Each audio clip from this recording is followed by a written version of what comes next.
பல தடைகளை கடந்துவிட்ட அதிமுக இனி ஜெட் வேகத்தில் செயல்படும். பொதுக்குழுவில் கழக பொதுச் செயலாளர் எடப்பாடி கே பழனிசாமி பேச்சு.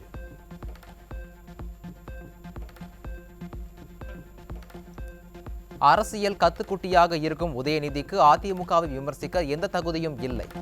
உதயநிதிக்கு நாவடக்கம் தேவை எனவும் கழக பொதுச் செயலாளர் எடப்பாடி கே பழனிசாமி அறிவுரை.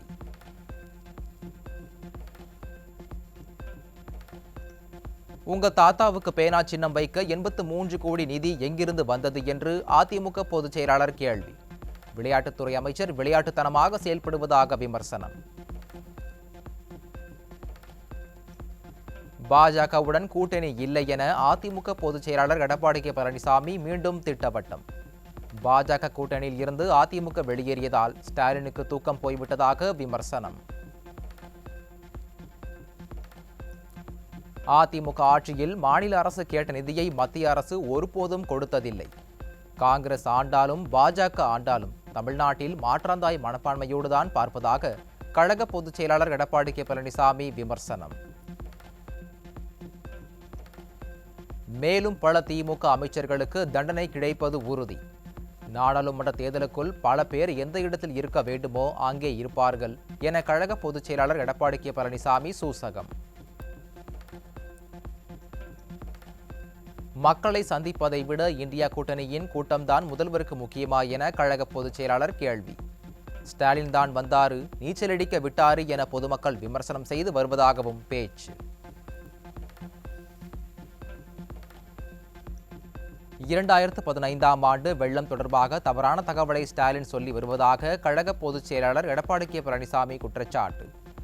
உரிய முன்னெச்சரிக்கை நடவடிக்கை எடுத்திருந்தால் தென் மாவட்ட மக்களின் உயிர்களை காப்பாற்றியிருக்க முடியும் என கருத்து. விடியா திமுக அரசை வனவாசம் அனுப்ப தமிழ்நாட்டு மக்கள் தயாராகிவிட்டார்கள். அதிமுக பொதுக்குழு கூட்டத்தில் முன்னாள் அமைச்சர் SP வேலுமணி உறுதி. ஊழலை பற்றி பேச ஸ்டாலினுக்கோ திமுகவிற்கோ தகுதி இல்லை. விடிய அரசின் முதல்வர் ஸ்டாலினும் சிறை செல்லும் காலம் விரைவில் வரும் என அதிமுக MP CV சண்முகம் காட்டம். சென்னை எண்ணூரில் எண்ணெய் கசிவில் இருந்து மக்கள் இன்னும் மீளாத நிலையில் அமோனியா வாயு குழாயில் வெடித்ததில் பலர் மூச்சு திணறல் ஏற்பட்டு மருத்துவமனையில் அனுமதி. விடிய அரசின் திறனற்ற நிர்வாகத்தால் வடசென்னை மக்கள் தினம் தினம் நரக வேதனை அனுபவிக்கும் அவலம்.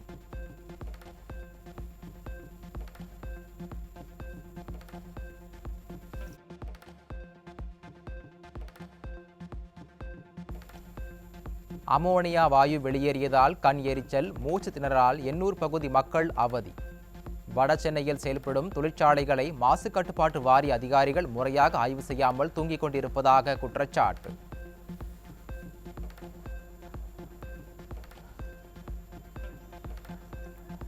தமிழகத்தில் நிலத்தடி நீரில் அதிக அளவு ரசாயன கழிவான ஆர்சனிக் என்ற கெமிக்கல் கலந்துள்ளதாக அதிர்ச்சி ரிப்போர்ட். தேசிய பசுமை தீர்ப்பாயம் தாமாக முன்வந்து பதிந்த வழக்கில் உரிய பதிலளிக்குமாறு தமிழக அரசுக்கு நோட்டீஸ்.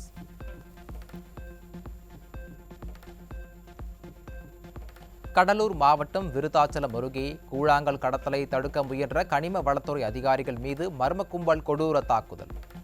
விடியா திமுக ஆட்சியில் கடமையை செய்யும் அரசு அதிகாரிகள் தாக்கப்படும் சம்பவங்கள் தொடர்கதையாகும் அவலம்.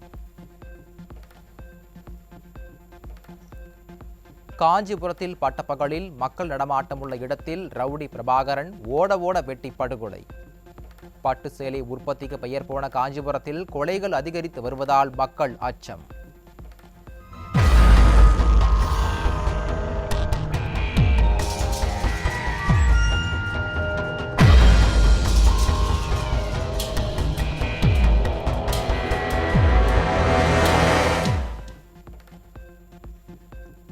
காஞ்சிபுரத்தில் ரவுடி பிரபாகரன் வெட்டி கொல்லப்பட்ட வழக்கில் 2 பேர் என்கவுண்டர்.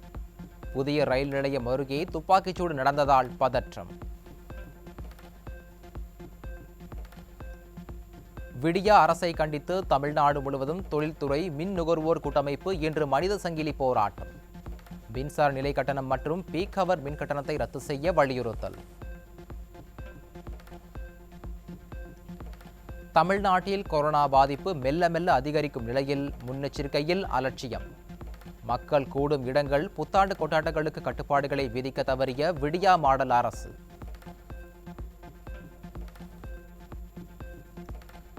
அதி கனமழையால் நெல்லை மாவட்டத்தில் 3700 ஹெக்டேர் நெற்பயிர்கள் சேதம் அடைந்துள்ளதாக வேளாண் துறை கணக்கீடு. ஹெக்டேருக்கு குறைந்தபட்சம் 35,000 ரூபாய் வழங்க வேண்டும் என விடியா அரசுக்கு பாதிக்கப்பட்ட விவசாயிகள் வலியுறுத்தல்.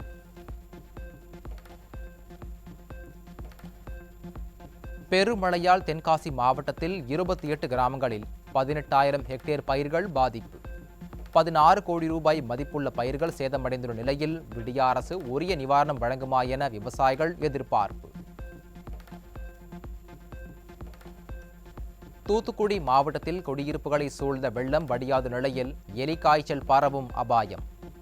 முன்னெச்சரிக்கை நடவடிக்கைகளை விடியா திமுக அரசு மேற்கொள்ள மக்கள் வலியுறுத்தல். தேனி மாவட்டம் உத்தமபாளையத்தில் சட்டவிரோதமாக பதுக்கி வைத்திருந்த ஆயுதங்கள் சிக்கின. குடியிருப்பு பகுதியில் போலீசார் குவிக்கப்பட்டதால் பரபரப்பு. ஈரோடு மாவட்டம் சித்தோடு அருகே பொதுக்குழாயில் குடிநீர் பிடிக்க மாற்று சமூகத்தினர் தடை விதித்து தாக்குதல் நடத்துவதாக குறவர் இன மக்கள் புகார். சமூக நீதி பேசும் விடியா திமுக ஆட்சியில் சாதி ரீதியிலான பாகுபாடு அதிகரிப்பு. காஞ்சிபுரம் மாவட்டம் உத்திரமேரூர் அருகே ஆங்காங்கே அறுந்து தொங்கிக் கிடக்கும் மின் வயர்களால் பொதுமக்கள் அச்சம். திமுகவைச் சேர்ந்த ஊராட்சி மன்ற துணைத் தலைவர் துளியும் கண்டுகொள்ளாமல் அலட்சியமாக இருப்பதாக பொதுமக்கள் குற்றச்சாட்டு. கடலூர் மாவட்டம் புவனகிரியில் தரமற்ற மின் கம்பங்கள் அமைக்கப்படுவதாக குற்றச்சாட்டு. மின்வாரிய துறையில் விடியா மாடல் அரசு செய்யும் மெகா ஊழல் எப்போது வெளிச்சத்திற்கு வரும் என பொதுமக்கள் கேள்வி.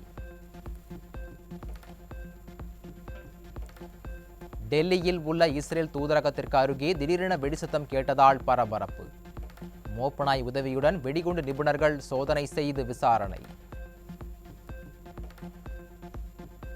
தலைநகர் டெல்லியில் தொடர்ந்து 2வது நாளாக மிக குறைந்தபட்சமாக 7 டிகிரி செல்சியஸ் வெப்பநிலை பதிவு. வீடுகள் இல்லாமல் சாலையோரம் தங்கியிருக்கும் மக்கள் முகாம்களில் தங்க வைப்பு.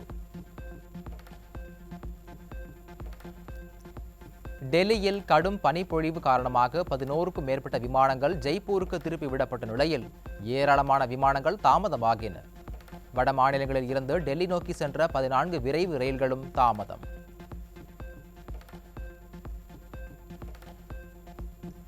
இந்திய கடற்பகுதியில் தாக்கப்பட்ட வணிக கப்பலை சக்தி வாய்ந்த வெடிப்பொருட்களுடன் தாக்கியுள்ளதை உறுதி செய்தது இந்திய கடற்படை. சோதனையின் இறுதியான முடிவுகளில் முழு விவரம் வெளியாகும் என கடற்படை தகவல். அர்ஜுனா மற்றும் கேல் ரத்னா விருதுகளை திருப்பி அளிப்பதாக மல்யுத்த வீராங்கனை வினேஷ் போகத் அறிவிப்பு. இந்திய மல்யுத்த சம்மேளன தலைவராக பிரிஜ்பூஷன் சிங்கின் ஆதரவாளர் பொறுப்பேற்றதற்கு வலுக்கும் எதிர்ப்புகள்.